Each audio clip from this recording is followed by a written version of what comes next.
But no, well, so yeah, we're filming. It's cool. So what he did, I'm not exactly sure how we ended up where him attacking the back, but he got in and he got the chin control. And I didn't feel like really in a lot of danger, but then I felt the control once you pulled up and then the choke was in before, and I was like, okay, I get it. There was no defending. Sometimes I can get pretty deep in some positions and defend. I was at the bottom. Like, well, and this talks to that poker face that we were talking about earlier, was I knew everything felt right, but I wasn't getting a reaction. And so there's that little panic part in my brain that goes, it's a trap, it's a trap, it's a trap. But if you just hold that for like 10 seconds, and if nothing happens in 10 seconds, you adjust or let go. But at 10 seconds, that's my measure of, is this actually working or is he playing cool? Okay. Yeah, once you get to a certain level, guys, learning a poker face early, it's good, chill while something's happening. But knowing how to use it. Your poker face should not mix with your ego. Your poker face should just be a different game. Rather than being angry at the guy. Rather than poker facing and thinking, I'm going to hold on so he'll let go, I'm going to out poker face him. Yeah, but I do that a lot with my students, is they'll have something, I'll be like, whatever. And they'll like, that's what I do. Yeah, this is how black belts tap to. This is how we tap the heel hooks. And sometimes not even that. Sometimes it's just like. It's that pity. Yeah, whatever. That was good. It's cool. I'll give you this tap. That was awesome. No, it would have been better if you did this. There's no giving. There's no giving with guys anymore. But I do catch myself in the middle of the transition saying, I haven't been here yet. Kind of so you kind of ride the lightning, mm-hmm. Right? When you hit that back attack, it was smooth. It was just really smooth. And the chin grip, I saw you doing it with Ryan, and I thought that was an interesting grip. And you got it, and I was like, oh, wow, there it is. It was pretty. It was smooth. You hit that whole transition very smooth, like you were confident in that spot. Yeah, this high percentage thing. So like if you were Ryan, can you scoot the camera so you can see you? With you and Ryan, it's like, oh, are we live? That's Ryan. You guys know. What's going on? Coach. And I'm Dondi. So we're gonna have a better conversation over here. I can always edit in Zoom. Oh, can you? Oh, yeah. Cool. Or I can just post the whole thing. Cool. So, we don't want to be. Sure. I'll let you be center. Oh, I'm not trying to be center. I'm just being here. Well, I think they see enough of me, and I promised that I would video you bestowing wisdom and beating my butt. There's no bestow. No, seriously, it's weird. A weird thing about jiu-jitsu is it just changes. It always changes. And when you stick with it, you'll have a different memory of jiu-jitsu as a white belt than you do as a blue belt or a purple belt. And now when I think of jiu-jitsu, it's just,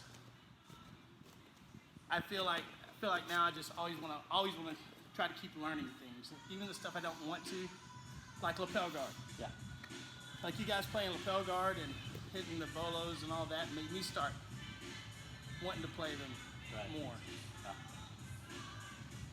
So that's where the fast guys, you young fast guys who are learning the new stuff and bringing it, makes me get better. Sure.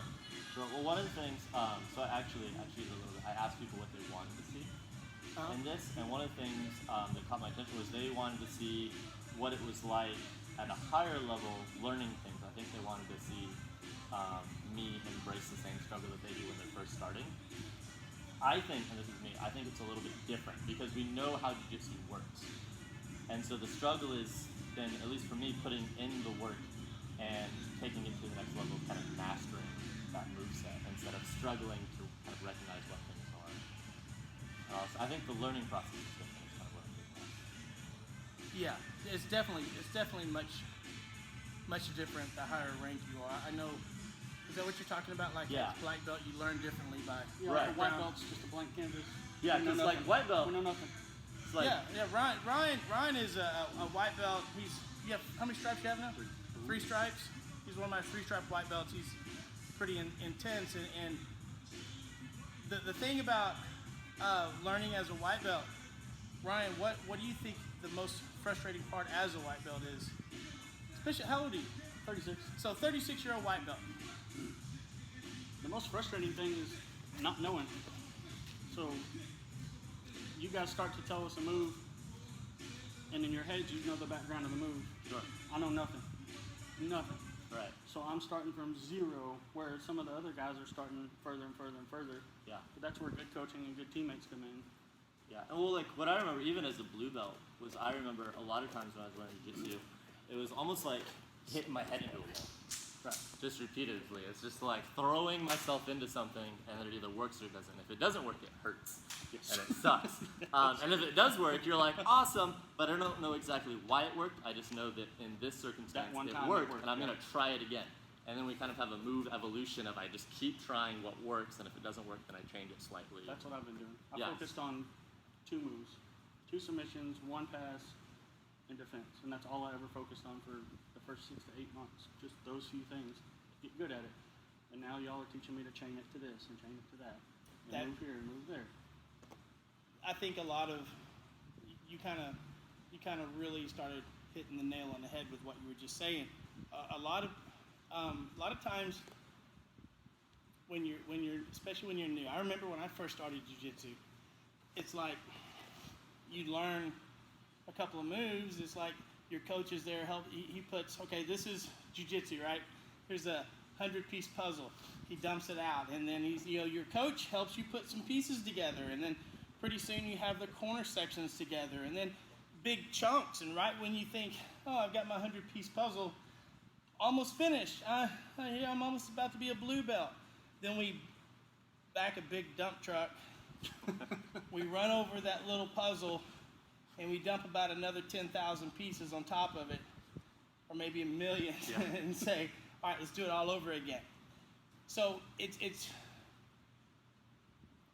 hard, especially with jiu-jitsu, to be able to go in and swallow your pride, lose your ego, and really suck for a while. I said I just learned what not to do. Yeah, surviving at first. That's it. Survival. Learn what not to do. Oh, well, maybe I should quit exposing my neck, and I'll quit getting choked. Maybe I should stop leaving my arm out, and I won't get armbarred so much. You can't let all of the moves frustrate you. You can't. You just have to find one place and start. I don't care what it is. You picked a guard pass and a sweep, right? Yeah. So that guard pass and a sweep, your guard pass and your sweep are going to lead into your top game. Right. You sweep a guy, you're into your top game. You pass a guy, you're into your top game. Right? So now we build off your top game. Okay, your guard pass here. If you try to guard pass this way with the guard that you know, the guard pass that you know, now let's adjust it to this. And then you're going to realize later on that move that we taught you 3 or 4 steps into this one guard pass leads into a whole nother chain of activities Right. for jiu-jitsu. Yeah, y'all are starting to open that door to me a little Yeah. bit. It's like you're in a mansion with 1,000,000 rooms. Right. And we just open one door, and then you realize that, oh, well, that door has a secret tunnel that goes under and comes out over here at these doors. Exactly. That one door can get you anywhere if you need it to be. That's jiu-jitsu. You just got to use the right door to get there. That's jiu-jitsu. Which guy was it that said jiu-jitsu is, this is a old Brazilian guy, he goes, I do this, you do that, and I do this, and you do that, and Forever. I do this forever. One of the Brazilians. Yeah, I forget what It's gotta be one of the Brazilians. I'm just gonna with say the last his- name of Gracie. Henzo. Let me just give Henzo Gracie the credit. It may not have been Henzo, but let's just say it was him. Yeah, but it's like that's really apt. is just like, because I can come up with any whiz-bang fancy move I want, and then there's just an easy counter to it, or there's something else that can be done from there. I think some people can get really frustrated with that, but it's also just really awesome to learn that progression. If you watch the higher level jiu-jitsu guys, I'm talking like the world champs. If you guys ever get on the Flow Grappling, if you guys are on any website or any pay channel for jiu-jitsu, I would suggest Flow Grappling if you want to watch the big jiu-jitsu tournaments, the high level dudes. They're everywhere filming these guys, these really high level athletes. And you watch somebody like Leandro Lowe has been on top of the game for, I say the last 10 years. I may be completely wrong on that, but It's been a while. he's been one of the highest level jiu-jitsu athletes, and I'm such a huge fan of his. But then last year, Cayenne Duarte with Atos beat him in the finals match of the Mundials, I think, of the Worlds. Yeah. And all it looked like Duarte was doing was the Atos drills. He beat him with nothing but drilling movements. Made Leandro Lowe look like he either was inexperienced, and we know that's not true, that either he's too old to be in that division, which could be the case, but I don't think so. I think... I mean, he's still doing really well against everyone else. Yes. So he clearly belongs there. Clearly belongs there. But then you get a young stud like Duarte that comes up and just makes his game is like, that day was like it was like matter and antimatter. It just exploded, and he was just the complete kryptonite for his game. Yeah. He just completely beat him when it looked like effortlessly with drilling. That's why we always talk about drilling positions. You know, when you started drilling certain things, you got way better at things. You know? Right. When you started showing me certain drills. Mm-hmm. And you got, like, just the little guard passing that we worked on Monday. You were implementing it on me the next time we grappled, and it was crazy. I was like, whoa. It's like literally you made me scramble. You made me scramble to keep my guard recovered. Alex starts working new stuff. He tells me, hey, I've been training this with my guys in my school. And then he comes back, and like, just today, we had 2-yard rounds. I mean, really solid rounds. Somebody, we won't mention your names, just turned it on. Bill's coach. Your coach. I'm pretty sure he might do this to you guys too. I don't know, but just out of nowhere, I swear he had a little club and he started hitting me with it because the aggression went way up. Way up. I'm just glad that I was able to ride that lightning until he ran out of gas. And I happened to be in a better position when he ran out of gas. Oh, yeah. That was frustrating. Yeah, maybe you should run out of gas when you're in the more dominant position. Right. It's hard to do it. You don't run out of gas when somebody's topside. Well, somebody's coach, we won't name any names, said, when your time's gone, you've got to turn it on. Who said that? You did. I did that? Yeah, man. Oh. You've been talking about points, not playing points, get top, finish the fight. That's Don't rest on bottom. That's true. That is true. Yeah, I've heard it a few. Well, it makes sense. Along with some other fun anecdotes. Right. Like, if you're gonna lose, go ahead and DQ them. Hey, look, I don't realize that you guys actually listen sometimes, you know? Yeah, man, you're a Sometimes- coach. Sometimes. Well, come on. Yeah, I mean, how many times do you say stuff in the class and you wonder if you guys are actually hearing you? And then they 100% throw it in my face. Yeah, and then they do it later. That's what I kind of feel like right now. I was like, oh, crap. Who said that? I forgot I said That whole DQ thing gets crept into my gym, by the way. Go ahead and get DQ'd. I've got some white belts just chasing my feet, and I'm like, what are you doing? What, Like wait a you minute, said. Whoa. Are you teaching white belts footlocks? No, I'm teaching blue belts footlocks, And and the they're white belts going are with watching. they're going Nosy with their white friends. belts. They're going, Nosy white belts. Nosy. there's a black market of footlocks. Yeah, that's right. Look, I am a huge fan of dark side jiu-jitsu. I'm a huge fan. We started drilling the dark side stuff over at Peak with my guys at my coach's school. We started playing legs over there a while back before the Donaher guys were getting after it. We were starting to play that. And then when they busted on the scene with all those leg attacks and all, it really... Well, a lot of people got behind the curve. Yeah. Like, say, all the Gracie schools, Mhm. whether it's Baja or otherwise. Yeah. This is the Just first way time in behind. my 16 years of jiu-jitsu, 16, 17, I think 16, think 16 years, maybe 17. I believe it. I'm pretty old, brother. That the leg game has been as popular as it was,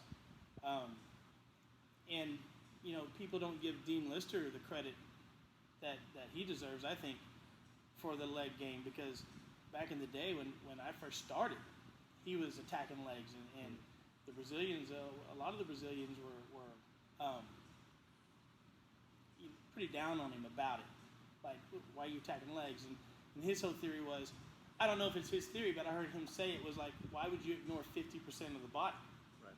And Dean Lister was just wrecking guys in ADCC and all these high-level tournaments with just heel hook after heel hook, straight ankle, knee bar, just blasting dudes with them. And then come around 2017, everyone's like, yeah, heel hooks are a brand new thing. Yeah. How long have you been training jiu-jitsu, Alex? About 10 years. About 10 years. And in that 10 years, have you noticed how jiu-jitsu would get real fancy and then go back to basics? Yeah. And then real fancy and then go back to basics. I had a question the other day off one of my live streams. They're like, hey, what do you think about this move? And I was like, man, that was real popular like 5 years ago. You remember what move it was?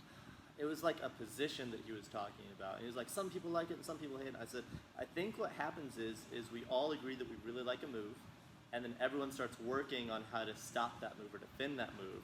And then because everyone knows how to defend it, we stop playing it because it's been rendered ineffective by white belts that know the defense. Right. And so we forget about it. And then like 5 years goes by, and Do you then find it to be a circle? Will it come back around again? I think it probably will, because like heel hooks are the thing now.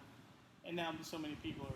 Yeah, and everyone knows how to defend a heel hook now. Well, and I we think say that until this last ADCC when we saw Lachlan Giles, the Aussie. Yeah. Just wrecking shop in the absolute division with heel hooks. In fact, Duarte won gold. Kayan Duarte won gold at ADCC in his division, and had some really tough matches, but he won in a decisive manner. And then he comes in the absolute division and gets heel hooked by Lachlan. Just heel hook. And it was like, wow. He just got so deep into that game that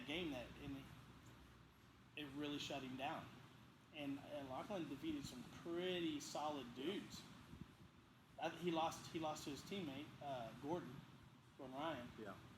But even when he was attacking Gordon's feet, Gordon's been in there so much. Helped develop that game, and just no brainer. Just defense. Took his back, choked him.